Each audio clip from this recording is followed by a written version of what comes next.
name is Ayo Olajiga, technical advisor to the bulk food company.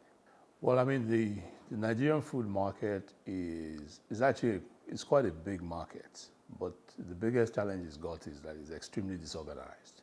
And so when you look at the market, the demand itself is not organized. You have several producers everywhere, not quite clear who they're producing for, and therefore what do you have? We have a food insecure market where prices are very volatile, and oftentimes when you look at the price value mechanism, it doesn't add up for Nigeria. So for me, I think if you compare it to, let's say, maybe South Africa or some of the other big markets, similar markets, the difference is just the fact that demand is organized, and therefore there are big players in that market who are driving food security and also making sure that food inflation is moderated.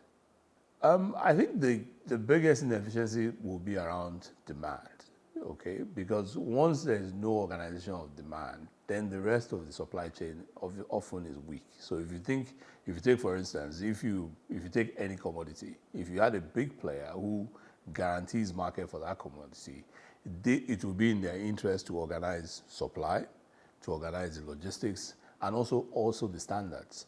But at the moment, because we don't have organized demand, what we end up with is all across, you have people doing different things. And you also find a scenario where even, good suppliers end up selling at a lower price than, often the bad actors. Okay. So the bulk food company specifically is looking to actually address this demand issue. So what we're trying to do is to say, okay, look, we'll start, for instance, from Lagos. Lagos is probably one of the largest food markets in Africa. Lagos is food insecure. So what does the bulk food do?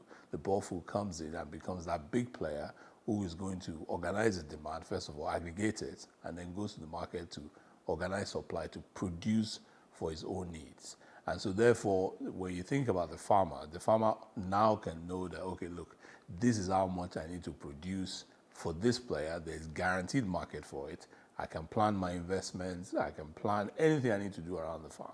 And then obviously the logistics also, you can have logistics players who get involved because there's guaranteed demand for their services, and then you can also moderate that price. So you don't have this, if you've ever gotten involved in logistics in Nigeria, the price, sometimes I think the price moves based on the mood of those who own those assets and nothing to do with the market.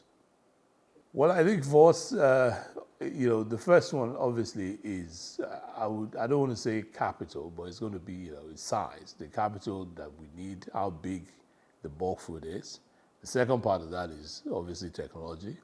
And then another part of it is making sure that we have the right kind of partnerships in the ecosystem.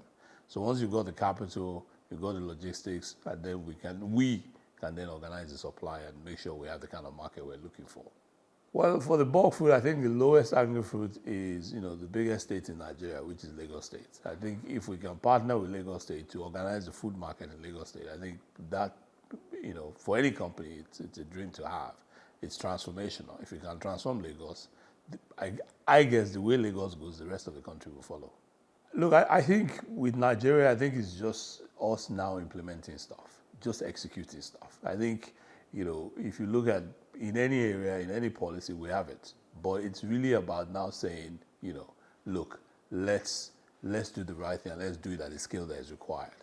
Because the bulk food is not, it's not a new concept, but what we're doing now is implementing it. Well, I mean, in the immediate term, we are looking at food security, making sure the food is available, and then, addressing food inflation. So in the long term, that's what it is. In the medium to, long term, we would love to turn Nigeria to a net food exporter. I mean, we've got the land, we've got the population, so we can use it to build big production, which we can export to other markets.